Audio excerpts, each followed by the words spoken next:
A polícia prende 3 homens suspeitos de ajudarem em fuga em Mossoró. As prisões ocorreram nesta quinta-feira, 9º dia de buscas a Rogério da Silva Mendonça e Deibson Cabral Nascimento, que teriam recebido apoio dos detidos após deixar o presídio federal. Nós vamos para Brasília porque a Luciana Verdolim é quem já está aqui conosco para nos atualizar a respeito disso. Bem-vinda, Lu.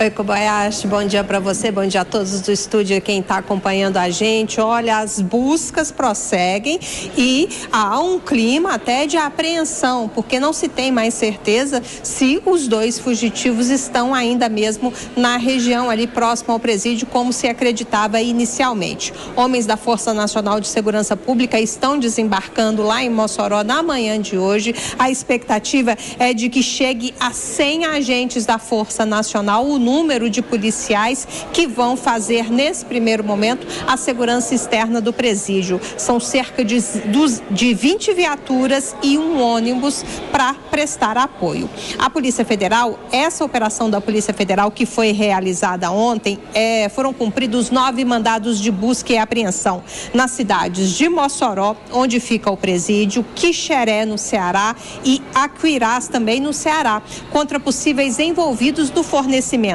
de apoio aos foragidos. Foram 3 presos preventivamente, um cuja prisão foi pedida pela Polícia Federal em Mossoró, o segundo preso já em Aquiraz. Uma outra prisão foi efetuada em virtude, eles chegaram na casa e descobriram que havia um mandado de prisão em aberto, e o terceiro preso se deu pelo fato de, na residência do suspeito, terem sido encontradas drogas. Foram apreendidos ainda telefones celulares, um veículo que supostamente teria sido utilizado no auxílio aos criminosos que fugiram, e também há indícios de fornecimento de armas. Há mais de uma semana, 500 agentes das forças policiais, seja a Polícia Federal, Polícia Rodoviária Federal e as polícias locais lá do estado do Rio Grande do Norte, estão atuando para tentar recapturar esses 2 presos. Vale ressaltar que há um indício aí que o Rodrigo Viga, lá do Rio de Janeiro, já trouxe até a informação de que haveria indícios de que há uma operação tentando levar esses 2 fugitivos lá para o Rio de Janeiro. Tá aí, Luciana Verdolim, direto de Brasília, trazendo informações importantes a respeito dessa perseguição policial por pessoas que tenham ajudado de alguma maneira a esta fuga e, claro, que fugiram. Obrigado. Gente, vamos discutir isso. 3 suspeitos presos por terem ajudado na fuga, depois deles terem conseguido deixar a prisão de segurança máxima lá em Mossoró. Mano, imagino que eles não tenham conhecido essas 3 pessoas ali na rua, depois que saíram do presídio. Oi, tudo bem? Vem sempre aqui, me ajuda a fugir. Não foi muito...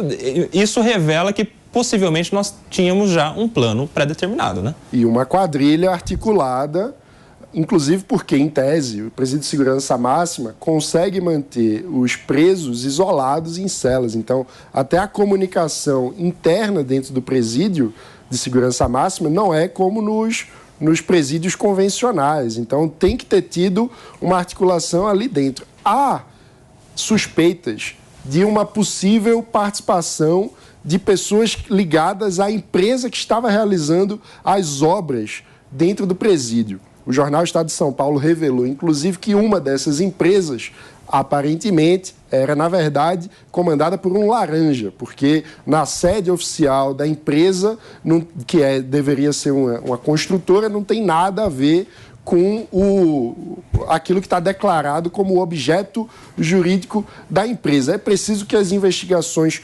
continuem e aí, nesse caso, também, eu acho que vale a gente pensar sobre o processo de contratação para obras em presídios. E aí a gente está falando de um erro compartilhado, porque essa empresa teria sido contratada ainda sob a gestão do presidente Bolsonaro e o contrato foi renovado sob a gestão do presidente Lula. Ou seja, ministro da Justiça Anderson Torres, depois ministro Flávio Dino. É claro que não são os ministros nem os presidentes que fazem o contrato em si. Porque o tamanho do Brasil, se eles souberem cada contrato Exato. Que a União assina... É algo que é feito por funcionários lá do Ministério, que está, enfim, abaixo. Mas o ponto é que há um gargalo na gestão que passou pelos 2 governos e que precisa de uma lupa da sociedade para que seja corrigido. A gente não pode ter esse tipo de... Deve discutir essa prisão de 3 pessoas, 3 suspeitos que teriam ajudado os 2 que fugiram da penitenciária de segurança máxima. Estávamos conversando aqui a respeito do que pode estar por trás desta fuga, delegado Palumbo. Olha, tem que ser muito inocente, né, ou não entender absolutamente nada do sistema penitenciário, que esses presos fugiram sem ajuda externa.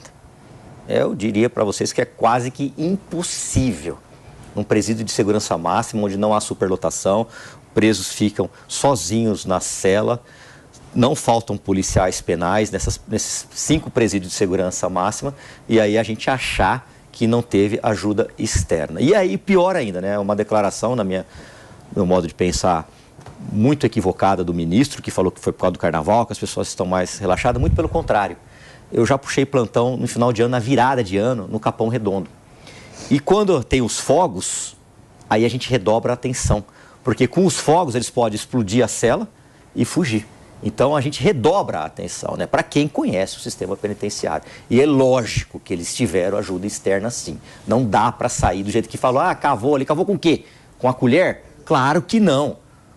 Não é possível isso, né? Então, e agora para recuperar, só dar um dado aqui rapidamente, claro. 3 chefes de facções não retornaram após a saidinha. Chefes de facções não retornaram após a saidinha. Então, mais uma vez, faço um apelo ao Arthur Lira. Vamos pautar esse projeto. Eu não sei se vocês tiveram acesso às imagens. Nós tivemos algumas imagens exatamente das 2 celas desses 2 cidadãos que fugiram deste presídio. São 11 horas da manhã agora, nós estamos discutindo aqui para você que chega da rádio exatamente essa questão envolvendo a fuga de 2 perigosos criminosos do presídio de segurança máxima de Mossoró. Eu não sei se vocês tiveram acesso às imagens, as imagens mostram as celas e com o que eles tiraram lá a luminária para passar, para conseguirem deixar a cela, Palumbo, com os ferros da estrutura daquela sala, né? Mas assim, não foi na unha que eles conseguiram chegar no ferro. Eles tinham algum equipamento para chegar primeiro no ferro. Eles utilizam aquilo lá, é muito comum nas cadeias, eles utilizam aquilo lá para fazer faca. Eles vão afiando até virar um punhal. E tem uma coisa também, né? Não é uma questão que você faz em 20 minutos. Exato. E se está tendo uma obra, a vigilância tem que ser redobrada. São pessoas estranhas a um ambiente que tem que ser de segurança máxima. Então ali todo mundo errou. A única assertiva que teve ali, na minha opinião, foi arrancar imediatamente o diretor da cadeia. Isso ele acertou. Ô Pepe, como é que você vê? Quanto tempo será que demora para um agente ir lá na cela, dar uma olhada em tudo para ver se não tem uma parede quebrada com acesso a um ferro para o cara fazer um instrumento para fugir? Alguns segundos, Koba, alguns segundos. E isso demonstra claramente que os presos, né, os fugitivos agora, tiveram ajuda externa e ajuda, inclusive, institucional, né, para poder e conseguir fugir do presídio, não é? É uma vergonha isso. Presídio de segurança máxima, como bem Mano disse, né, coloca um preso em cada uma das celas. Então a comunicação entre eles, a comunicação deles com o agente de segurança é completamente dificultada. Então, para eles poderem articular essa fuga, eles com certeza tiveram uma facilitação. E como bem disse o Mano, né, é impressionante e é um absurdo quando você vê, por exemplo, que a empresa que estava responsável pela manutenção desse presídio e o de Brasília, ela é comandada por um laranja. Uma empresa que fatura mais de 200 milhões de reais é comandada por um contador que vive em situações espartanas em Brasília. Então isso põe em xeque completamente também a questão da contratação pública. Nós temos que fazer realmente uma discussão muito mais profunda e encaminhar soluções eficientes para mudar essa lógica perversa da contratação pública no Brasil. Não dá para um serviço desse, de importância, de inteligência, que é a manutenção de presídio, ser feito por uma empresa de laranja. Então, tudo isso, Koba, facilitou, com toda certeza, a fuga desses presos.